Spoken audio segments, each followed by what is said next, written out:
tells them like, look, you better do something and you better send me where I want to be because I can opt out and you'll walk away with nothing. So if they really, really, really think he would do that, they better make the trade.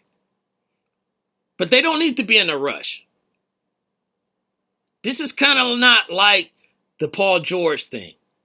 I mean, Kyrie's, has some success. But Kyrie wants out. To me, my opinion, just my humble opinion, is that Kyrie wants out because of the future. And when I say the future, Kyrie is a young man, and he is the future. But I was just talking with Jay Fish on this, is that Kyrie been living in that deluxe apartment on the east side. He done got up out the ghetto, like the Evans family for the past 3 years. Kyrie's not trying to go back to that. He came into the league. He was the number 1 overall draft pick. They had no success. They never made the playoffs while Kyrie was there. He was a young man, so I'm giving him the benefit of the doubt. I know he wants his own team and he wants to be, the focal point. So I will give him that. I think he's earned the opportunity to try and do that. Can he do it right now? I think a lot of us are thinking probably not. Not, carry a team like AI or even LeBron early in his career, carry a team, and put them on your back. I don't know if Kyrie can do that. Maybe he can, maybe he can't. But I'm leaning more towards that it won't be at, that type of success. But maybe Kyrie's thinking, I go to another team and I get someone to play second fiddle to me and we still do this thing. But more than anything, Dan Gilbert is not, you don't get to be a billionaire by being dumb and not having the wherewithal to see, how things are going to play out or how things are in your face, and you can be like, okay, this is a good sign that this is going to be bad. Let me remind you, before LeBron came there, they had the same problem. They were not getting any free agents.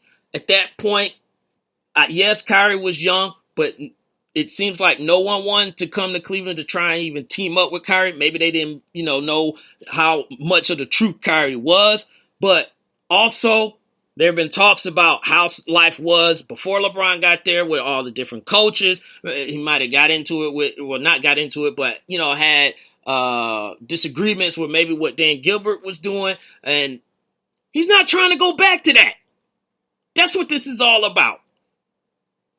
Even if LeBron didn't leave after this year, which I still think he will, but even if he doesn't leave, LeBron is leaving sooner than later. And Kyrie will still relatively be a young man.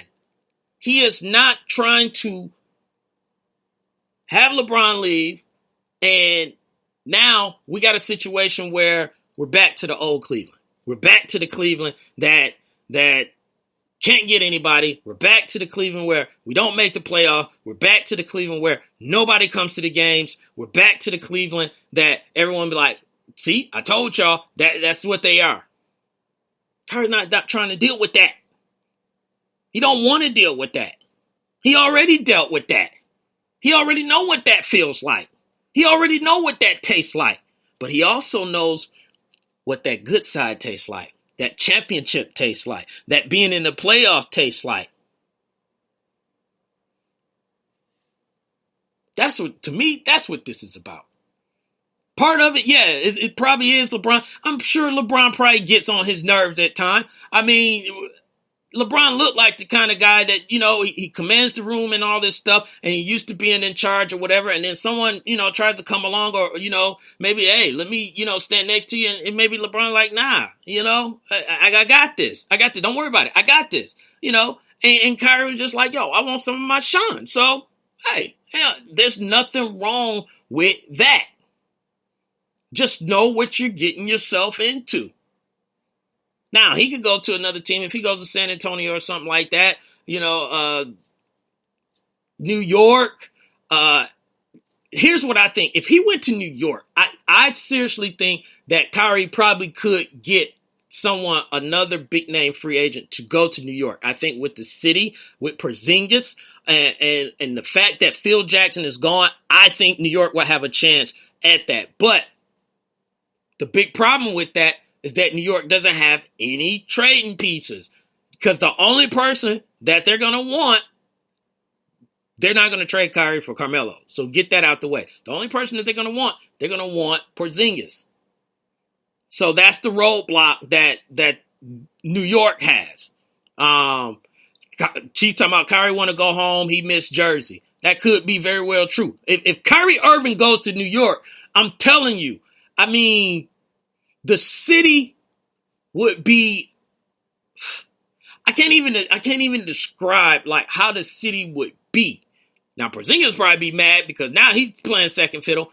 Maybe not, but if he went to New York, the city would be on fire. Let's put it that way. And I will be willing to say the Knicks are headed in the right direction. I'm not going to book it. I'm not going to, say that they're back or anything like that. But that's a dream right now. That's a big dream.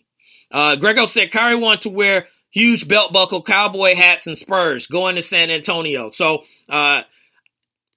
that is another option for possibly for them. But again, who are you going to trade? Who are you going to trade that Cleveland's willing to take back? You don't want Pau Gasol. He's too old. If you put Danny Green in there, you got to put 1-2 other guys in there and maybe a draft pick. You're going to have to send Patty Mills and probably Tony Parker, or do something with Tony Parker, because you got to make enough cap room for him to get onto the Spurs. But I don't think Kyrie's going anywhere. I think Cleveland is just like, sit your butt down. Let's talk about this. We ain't making no subtle moves. For what?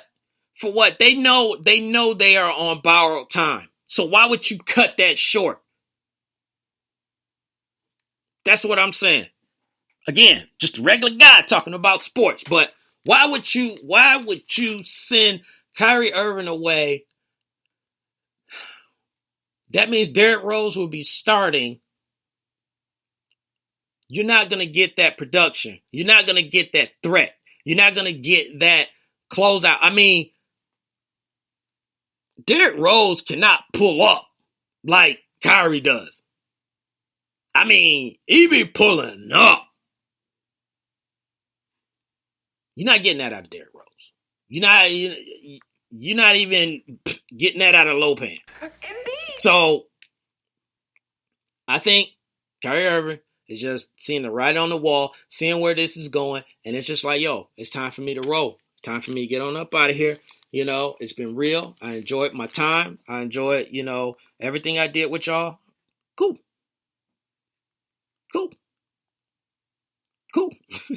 Cool. That's it. Cool. I'm out.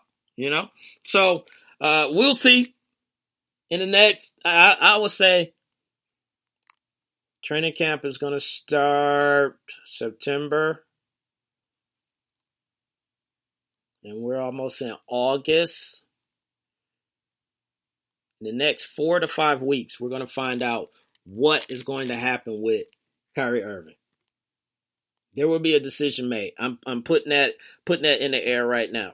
He'll either be traded or he'll stay there for the whole year, and then they'll be done. They're not going to talk about it, anymore. So, but what we will talk about, we're going to talk about my rankings. Yes, NFL rankings. So again, like I said earlier in the show, we did the AFC West and we did AFC South. Now we're going to move east to the east side and talk about the AFC rankings that I have there. So the 4 teams that are in the AFC, and Grego, I'm sure, is probably listening in on this, really close. But you got, it's tough to say. It's tough to say. You got the defending Super Bowl champs, New England Patriots. You got the Miami Dolphins, which is Mocha Bella's team. The Buffalo Bills, which is Rough Buff team. And the New York Jets, which is probably nobody's team. So that is your AFC East. Here's how it played out last year. So the Vikings. I think Vince is in here. The Jets finished 5-11. The Buffalo Bills finished 7-9. Dolphins finished 10-6, and those New England Patriots finished 14-2. So this is going to be the easiest ranking for me to do out of all these rankings that I'm doing.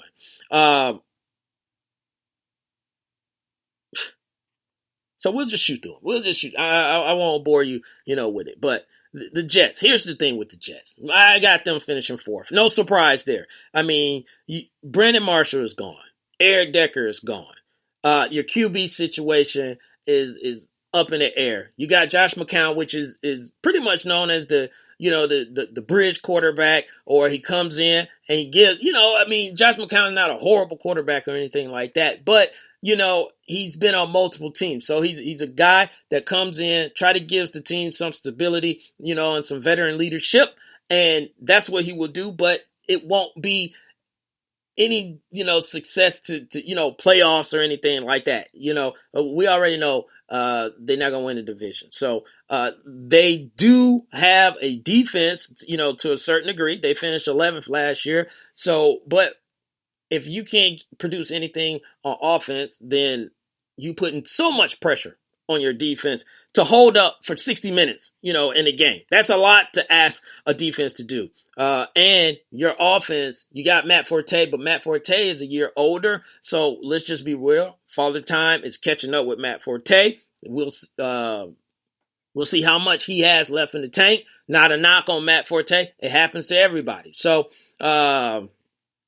I got the Jets, number 4. Number 3, no Rough Buff. Bills are not winning the division. That's what Rough Buff said in the chat. And Grego said, huh? But third place, I got the Bills finishing. Yeah, I'm going to put them third. They got a lot of questions. And that's what scares me about the Buffalo Bills. You lost Stephon Gilmore. That was your, one of your best corners that you had. You got a new coach in Sean McDermott. So, obviously, he's going through getting his guys. So, he doesn't have all of his guys. So, he's going through, that change of getting a new coach. This is not like Denver where, Kubiak came into the situation and just basically took over for John Fox, and just like, let me run with the same team because it's already stacked. So that is not the Buffalo Bills situation. Another question mark, and I said this is the question mark team, is that do they believe in Tyrod? I mean, how much confidence are they going to put in Tyrod? They just traded Cardale Jones to the LA Chargers, so maybe they tell him a little bit like he's our guy, but he's still, it's still kind of like, I don't know. And again, new coach. He didn't bring Tyrod in. Sammy Watkins, they didn't take up his 5th-year option. So he's playing for a contract. But we're just talking about D Rose. Can Sammy stay healthy? When he's healthy, he can be a factor. But his problem is always something with a foot, a groin, or something, hamstring. Something is always going on with Sammy Watkins. So can Sammy be healthy for the entire year to help this offense move the ball through the air? Ground game, they were pretty nice on the ground with LaShawn McCoy. You lost Gillislee to the New England Patriots. So you may struggle there, but you got Shady. You never can go wrong, with Shady. But you got a rookie in Zay Jones that you're going to be dependent on. 2nd round pick, I think, out of East Carolina. So how's your air game going to be? Robert Woods is gone. So you got to go downfield to open up your running game. Otherwise, Shady's going to be facing, 9-6, 50-11, people in the box. So that's why I got Buffalo Bills in third place. Second place, we're going to go with those Mocha Bella Miami Dolphins. So Adam Gase into this system another year. Ryan Tannehill looked like he's progressing. I'm not saying he's progressing to be one of these elite quarterbacks or top tier quarterbacks, but he looks like he's progressing. They added Julius Thomas, which is tight end. He was in Denver with Adam Gase, so obviously that's why he's there to try and help them out. But can Jay Ajayi grab that magic again that he had after